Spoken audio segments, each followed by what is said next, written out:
Have you ever heard the saying that those who fail to plan, plan to fail? While I can't speak to all facets of life, this is certainly true in business. Managers find themselves planning for all sorts of things, so much so that planning is one of the four major functions of management. And in doing so, a manager can be certain that he or she is working towards some organizational goal. There are three main types of plans that a manager will use in their pursuit of company goals, which include operational, tactical, and strategic. If you think about these three types of plans as stepping stones, you can see how their relationship to one another aids in the achievement of organizational goals. Operational plans are necessary to attain tactical plans, and tactical plans lead to the achievement of strategic plans.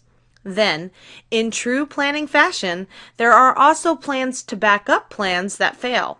These are known as contingency plans. To better understand how each type of plan is used by managers, let's take a look at an example from Nino's Pizzeria and how Tommy, Martha, and Frank carry out their planning responsibilities. To best understand the relationship between the different types of plans, let's start at the top. Strategic plans are designed with the entire organization in mind and begin with an organization's mission. Top-level managers, such as CEOs or presidents, will design and execute strategic plans to paint a picture of the desired future and long-term goals of the organization. Essentially, strategic plans look ahead to where the organization wants to be in 3, 5, even 10 years. Strategic plans provided by top-level managers serve as the framework for lower-level planning. Tommy is a top-level manager for Nino's Pizzeria. As a top-level manager,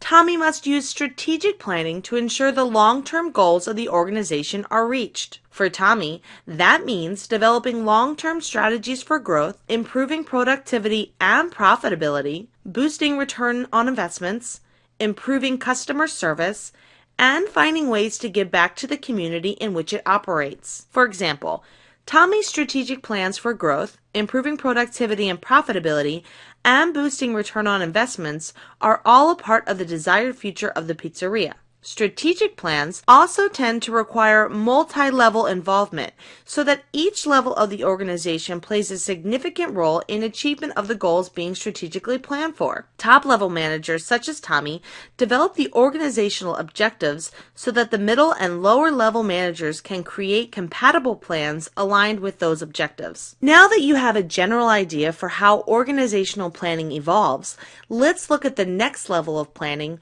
known as tactical planning. Tactical plans support strategic plans by translating them into specific plans relevant to a distinct area of the organization. Tactical plans are concerned with the responsibility and functionality of lower-level departments to fulfill its part of the strategic plan. For example, when Martha, the middle-level manager at Nino's, learns about Tommy's strategic plan for increasing productivity, Martha immediately begins to think about possible tactical plans to ensure that happens. Tactical planning for Martha might include things like testing a new process in making pizzas that has been proven to shorten the amount of time it takes for prepping the pizza to be cooked, or perhaps looking into purchasing a better oven that can speed up the amount of time it takes to cook a pizza, or even considering ways to better map out delivery routes and drivers. As a tactical planner, Martha needs to create a set of calculated actions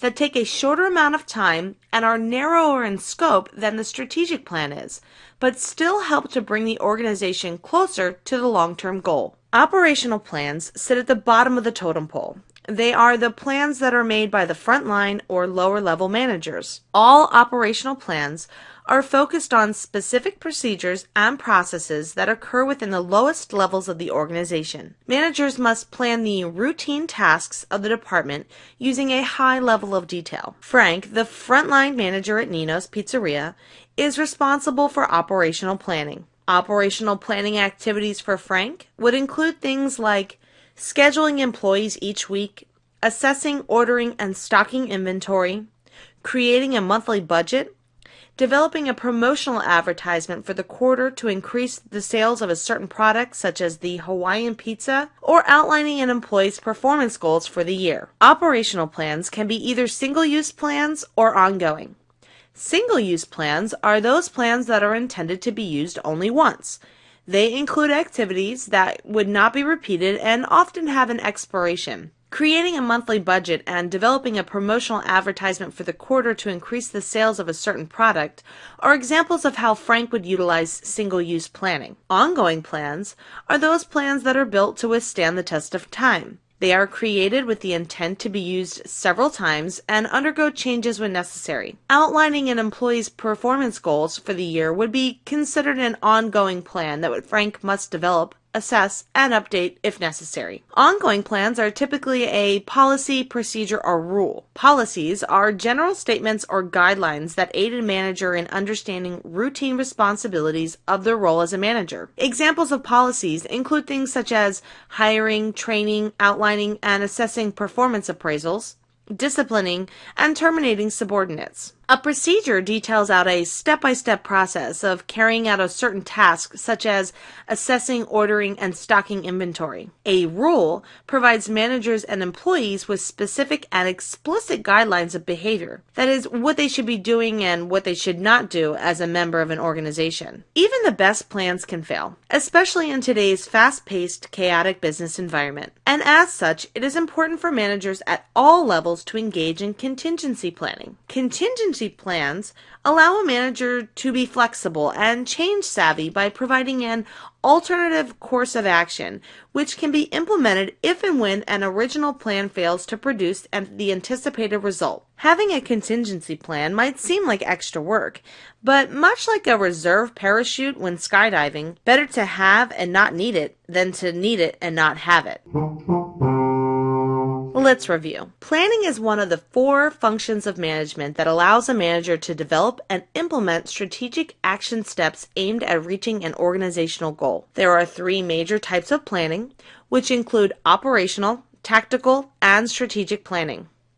A 4th type of planning, known as contingency planning, is an alternative course of action which can be implemented if and when an original plan fails to produce the anticipated result. It helps to think about operational, tactical, and strategic planning as a set of stepping stones, where each one plays a part in working towards a greater organizational goal. Operational plans are necessary to attain tactical plans, and tactical plans lead to the achievement of strategic plans. Achieving organizational goals starts with top managers who create strategic plans that paint a picture of the desired future and long-term goals of the organization, such as increasing productivity or profitability. These strategic plans serve as a framework for lower-level planning. Tactical plans support strategic plans by translating them into specific plans relevant to a distinct area of the organization. Tactical plans are concerned with the responsibility and functionality of lower-level departments